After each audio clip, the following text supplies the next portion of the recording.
Bismillahirrahmanirrahim. Assalamualaikum Ustaz. Waalaikumsalam warahmatullahi taala. Izin bertanya Ustaz. Sebagian kajian sunnah terkadang juga menabrak waktu Isya. Kajian berhenti sejenak untuk adzan Isya, kemudian kajian dilanjutkan, salat Isya diakhirkan. Terkait fikih prioritas ibadah yang Ustadz sampaikan, mana yang lebih utama? Selesaikan kajian baru lanjut sholat Isya atau sholat Isya dulu baru lanjut kajian? Jazakumullah khairan Ustaz. Baik. Mungkin barangkali pertanyaannya saya alihkan. Mana yang lebih sesuai sunnah? Adzan, kemudian kajian, qomatnya diakhirkan. Mungkin masih setengah jam atau bahkan 1 jam. Masuk Isya jam 7, qomatnya jam 8 karena ada kajian. Ataukah adzannya ditunda sehingga nanti mepet dengan iqomat pada waktu pelaksanaan sholat Isya jam 8. Atau adzan tepat waktu lalu iqomat terus sholat. Mana yang lebih sesuai sunnah? Ya.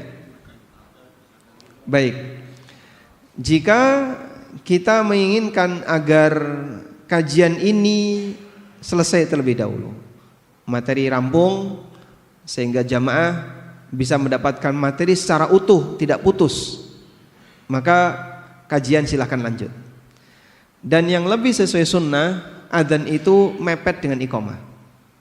Sebab dulu Nabi SAW pada waktu beliau di Tabuk, Tabuk itu di mana? Di Arab ya. Di utara Madinah. Jarak di masa silam perjalanan 1 bulan. Beliau ketika di Tabuk itu beliau singgah di beberapa tempat. Singgah sekian hari, pindah lagi, sekian hari, pindah lagi sekian hari. Dalam situasi musim yang sangat panas, mereka berteduh di bawah tenda. Saat Bilal mau keluar untuk adzan duhur, tepat waktu, pas masuk awal waktu duhur, ditahan oleh Nabi SAW, jangan adzan. Akhirnya Bilal kembali masuk. Mau keluar lagi, ditahan lagi.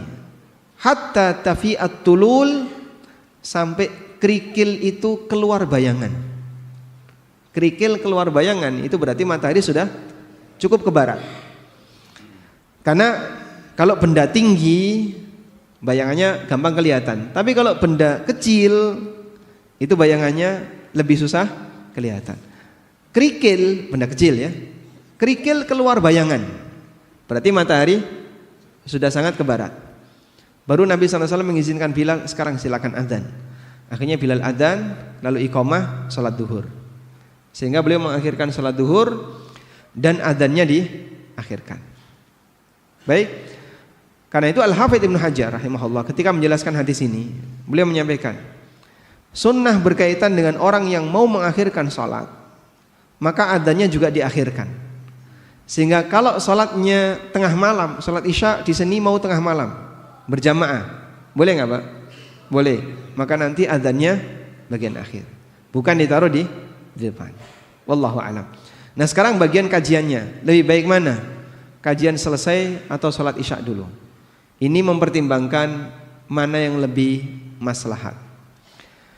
Kalau lebih maslahat Isya dulu.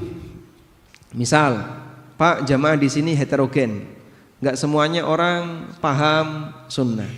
Sehingga kalau kajian lanjut, sholat Isya ditunda, mungkin ada yang mau safar, ada yang datang belum makan malam, ya, karena dia makan malamnya setelah sholat Isya, sehingga dia datang berharap iqomat, sholat Isya bisa pulang.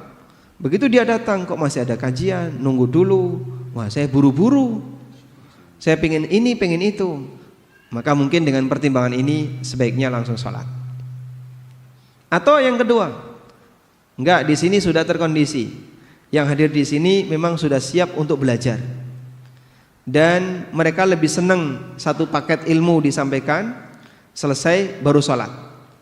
Maka mungkin sholat Isya-nya bisa ditunda dan diselesaikan kajiannya. Dan seperti ini kembali kepada kebijakan takmir. Wallahu a'lam.